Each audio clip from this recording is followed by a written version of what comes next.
दोस्तों, आज की तारीख में पाकिस्तान की हालत देखकर लगता है जैसे कोई पुराना रेडियो चरमरा रहा हो, जिसकी आवाज अब टूट टूट कर आ रही है।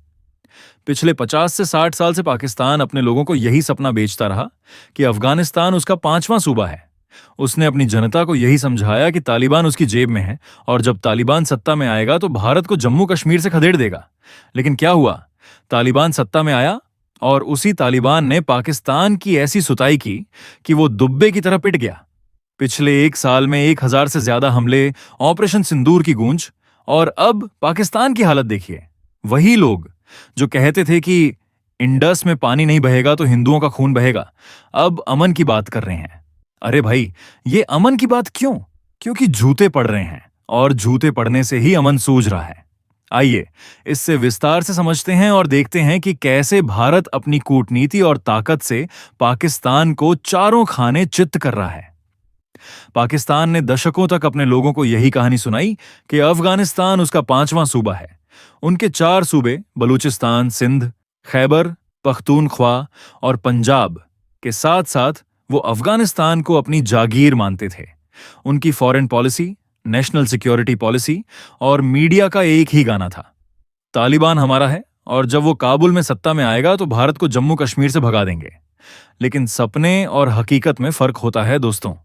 तालिबान सत्ता में आया और उसने पाकिस्तान को ऐसा पीटा कि उनकी सारी हेकड़ी निकल गई।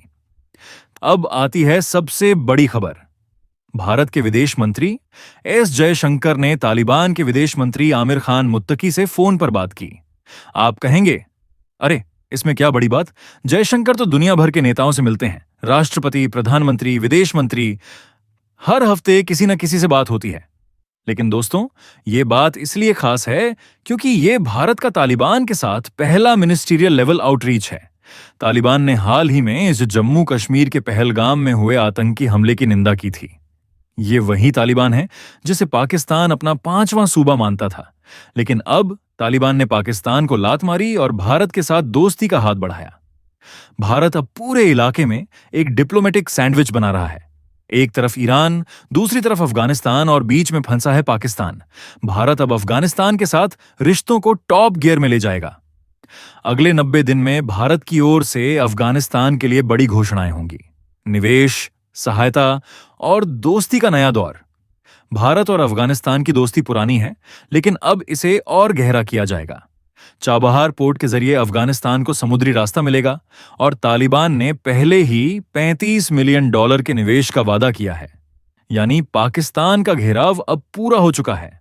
कराची और ग्वादर की जरूरत खत्म, क्योंकि अफगानिस्तान अब भारत के साथ सीधे जुड़ेगा। ऑपरेशन सिंदूर ने दुनिया को दिखा दिया कि भारत अब सिर्फ बातें नहीं करता बल्कि एक्शन लेता है।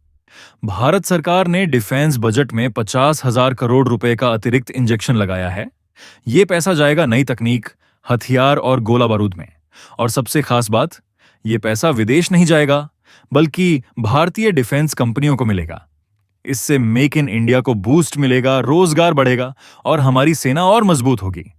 दुनिया में अब लोग कह रहे हैं, हमें भी आकाश चाहिए, हमें भी ब्रह्मोस चाहिए, पिनाका की डील करो।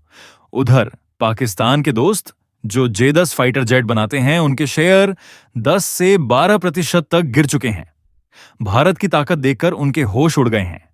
ये 50,000 करोड़ रुपए भारत की डिफेंस कंपनियों को जाएंगे, जिससे हमारी अर्थव्यवस्था को बूस्ट मिलेगा, रोजगार बढ़ेगा, शेयर मार्केट मजबूत होगा और मेक इन इंडिया का ब्रांड चमकेगा।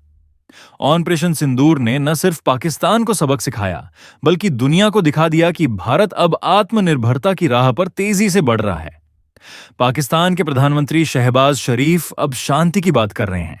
वही शरीफ जो कहते थे कि 170 न्यूक्लियर हथियार भारत पर तने हैं, अब अपने डिप्टी पीएम इशाक डर, रक्षा मंत्री Khawaja Asif, army chief general Asim Munir और air chief marshal Zaheer Ahmed Babar Sidhu के साथ मिलकर कह रहे हैं, हम भारत से शांति वार्ता को तैयार हैं।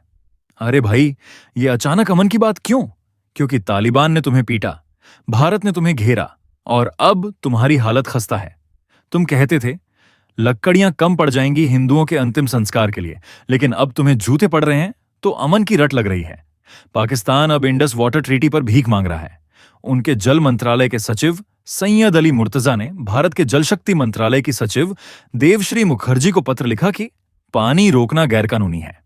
अरे, तुम आतंकवाद को जिहाद कहते हो और जब हम पानी रोकते हैं तो गैरकानूनी? ये तुम्हारी रेड लाइन थी ना। अब क्या हुआ?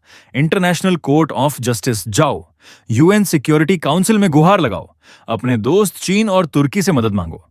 लेकिन कुछ करो, ये रोना धोना बंद करो। भारत ने तुर्की को भी सबक सिखाया है। तुर्की के राष्ट्रपति रेसेप तय्यिप एर्दोआन के दामाद की कंपनी सेलेबी एयरपोर्ट सर्विसेज का सिक्योरिटी क्लियरेंस रद्द कर दिया गया। तुर्की, जो हर बार पाकिस्तान का साथ देता है, उसे अब समझ आ रहा है कि भारत के खिलाफ खड़े होने की कीमत चुकानी पड़ती है, लेकिन भारत को और सख्ती दिखानी चाहिए। तुर्की के साथ रिश्ते डाउनग्रेड करो ताकि उन्हें लगे कि पाकिस्तान का साथ देने की सजा मिलती है। तुर्की को मैसेज देना होगा कि हर गलत कदम की कीमत चुकानी पड़ती है। भारत ने पाकिस्तान को साफ साफ कह दिया है कि हमारे पास आतंकियों की लिस्ट है। मसूद अजहर, जैश ए मोहम्मद, हाफिज सईद, लश्कर ए तैयबा, दाऊद इब्राहिम, छोटा शकील, अनीस इब्राहिम, टाइगर मेमन। ये वो लोग हैं जिन्होंने 1993 के मुंबई बम धमाकों में सैकड़ों लोगों की जान ली। भारत ने कहा, इन आतंकियों को हमें सौंपो। ये वही लोग हैं जिन्होंने मुंबई को लहूलुहान किया था।